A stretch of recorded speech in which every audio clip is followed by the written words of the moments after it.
Hello and welcome to Walker Tea Review. I'm Jason Walker with a tea that I'm going to tell you a little bit more about, but right now I'm just going to say this is a unique tea that you will not see a lot of. I've got an interesting story that I will share just a little bit later. Scooping out enough into my 3-ounce Gaiwan to cover the bottom inch and a half surface, bottom of the surface area, so we can't see the bottom of the Gaiwan basically. Water's been brought to an early boil, started to kind of rumble. Let me add this water, get this steeped. And I want to add enough, I want a little bit to rest, just the water level to rest just above the rim of the lid. That looks good. Get this kettle out of the way. And then be able to introduce this tea. Now, this tea is from a less often heard of source. This is from Thailand. This is, the company is Teamania. This is an OrganicAngkhangBlack tea. Tea's rumbling a little bit in the Gaiwan there. You can get 50 grams for about approximately $5.12 US dollars. Now, this particular tea, the background on it, the interesting part, this is from the Royal Project area of in Thailand, which is in the Doi An Khang area, Chiang Mai, Thailand. It is organically grown. There's no certification that I found describing this tea on the product pages. But the Royal Project, I should talk about that for just a moment. The Royal Project was started by the King of Thailand to help people move away from drug cultivation and production, growing more sustainable non-GMO, or using organic processes as much as possible, and really developing new varieties, new hybrids as well to some extent. They're doing some coffees. They're doing some rice that is flood resistant for up to 3 weeks, where a lot of flood resistant rice is only resistant up to about a week. The teas, you can get most of the tea that is grown there is grown from, or the variety used is the Jinshuan and the Qingxin. Both of those are frequently used also in Taiwan, but they're experimenting and to learn to grow and develop the unique characteristics for Thai teas.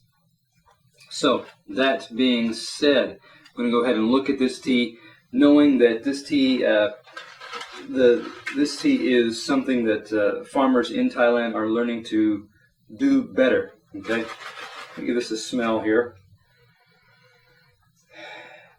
It's got more of a woody smell. This is not a Chinese black tea. The smells are more subtle. They're getting in the areas of a faint light kind of raisiny grape type of smell. Again, there's a woodiness to it. There's kind of a sweet wood, not quite cedar, not quite sandalwood. But I'm going to pinch out a few here of the leaves. Look at them. Looking at these leaves, I noticed here in my hand, also as I was placing in the Gaiwan here, these leaves have some. You'll get more stem pieces. If there's saponins, valuable, worthwhile saponins in the stems, then you will be able to have that in your cup as well. These leaves are deep bistre, gray, brownish, black type of color. Some of them moving over towards a lighter, almost a lighter chocolatey type of brown. Some of them are multicolored, so indicating that they did not either oxidize or they did not the heat did not hit them consistently. Even some kind of blotchy places on a leaf here or there. All of these leaves look to be larger in size, more than 2 inches in length, twisted along in most cases, twisted along the middle vein of the leaf. Okay, so not the tightest twist, not the most consistent, even look in its say roasting oxidation. So I'm going to move now and get into the wet leaf to see what has happened with that. Angle my lid over to the side, hold the lid with my index finger, and pour. Shake out those last few intense drops that were down at the bottom there. We set this over to the side. Give this a shake now, because I want to be able to catch the aromas that have built up in here. At first sniff there, some of the more traditional black tea type of aromas there. There was a kind of a raisiny type element there.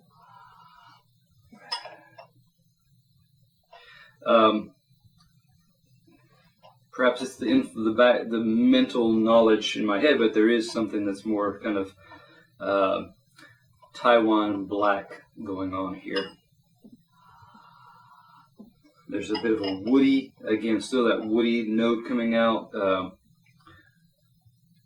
along with or beside a kind of almost a bready, toasty type of note there. Bran flakes still combined with that. Still look, and again, a bit of a raisiny type component. As this cools, I got just a flash of something more grilled mango. It's getting a little bit more stone fruit element, a bit of a baked peach maybe. Again, that's lighter, and that's as this tea cools. Let me pull out a few of these leaves to look at stem pieces that I noted. So I want to pull one of those out because I saw those as looking down in the bag, poking around, steeping off camera. There you'll have some stem pieces. You'll have leaf portions like that. That was a good sized leaf, fairly ragged and rough looking, but at least this particular piece, consistent in color, not a lot of blotchy, either oxidation, so that whatever colors are there are fairly consistent. A larger leaf here, quite a large leaf here. Maybe a fifth or less has torn off the top there. Fairly intact leaf there. Let me see if I can fit that on there. So various sized leaves or leaf portions. This is not going to be tender, two leaf in a bud type of tea. Let me move now to the liquor. This is swirl. Hold that up to the light. I have seen this reminds me of, say, Oriental Beauty from Taiwan. It's got that. It's got some of your lighter oolongs as well. It's got a more of a kind of orange brown type of color to it. Not as deep, intense, almost brown, purple brown that you can get with some of your black teas. Aromas are fairly light at this point. Still a bit of a raisiny type component there. Can give this a taste. Nice appearance in the cup, not murky, not dull. Okay.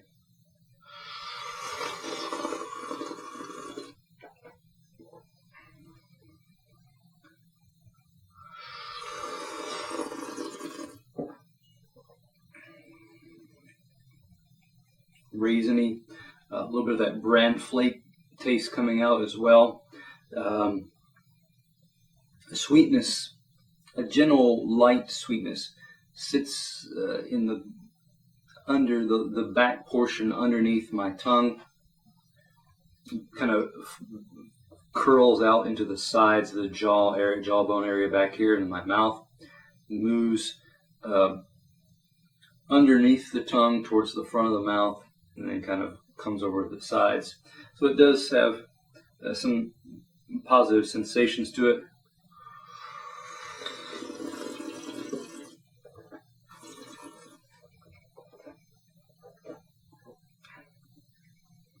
not watery. It's got a fairly thin, but certainly silken type of brothiness to it, texture to it. This has, you can tell that this is, you get this sensation, the impression that this is a oolong, a tea that is usually used for oolong, that has been used to create a black tea. Okay, it has some of those inherent Taiwanese oolong characteristics still stepping out, presenting themselves here.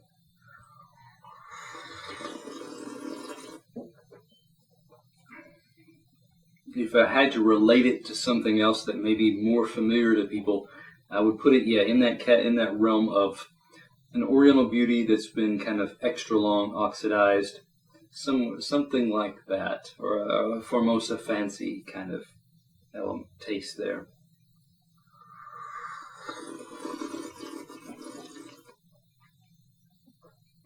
So looking at this tea, it's interesting. It's got more oolong characteristics than black tea characteristics in this taste. Off-camera tastings, if you're able to steep this tea longer, just really push it. I did not get a heavy amount of astringency or bitterness, as is true here as well, but you get more intense flavors as well, a richer, darker cup, and as far as color goes too. So I would give this tea.